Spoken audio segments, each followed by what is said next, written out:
गहरे नीले समुद्र के ऊपर एक लालटेन की रोशनी में एक डरावने जंगल के किनारे एक छोटा सा गांव था।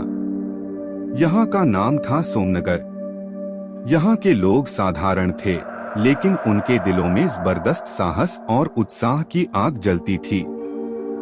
यहाँ के लोग साधारण हैं, लेकिन यहाँ का वातावरण। इस गांव में रहने वाला एक युवक था, उसका नाम था वीर।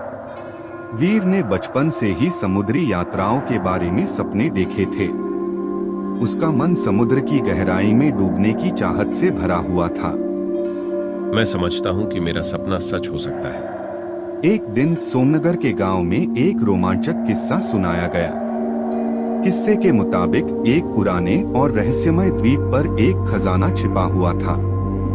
वहां जाने के लिए बहुत सारे लोग गांव के चर्च में इश्क में पड़ गए, लेकिन कोई भी अब तक उसे खोज नहीं पाया था। यह द्वीप खोजने का समय आ गया है। हमें उस वीर का दिल धड़क उठा। उसने तत्काल निर्णय लिया कि वह खुद अपने सपने की खोज में निकलेगा। वह गांव के बाहर जाकर एक चिट्ठी बनाई, जिसमें उसने अपनी इच्छाएं और उसके साथ समुद्री यात्रा करने की इच्छाएं लिखी थीं। हमें इस सफर की तैयारी करनी चाहिए। वह गांव के बाहर के छोटे से बंदरगाह में गया और एक पुराने लकड़ी के किनारे वाले नाव को चुनकर उसे तैयार करने लगा।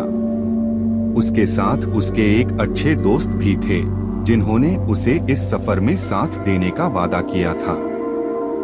हम समुद्र के रास्ते पर हैं, आगे बढ़ते हैं। उनका पहला लक्ष्य था वह रहस्यमय द्वीप ढूंढना।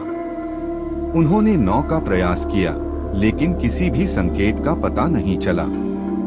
लेकिन वे हार नहीं माने।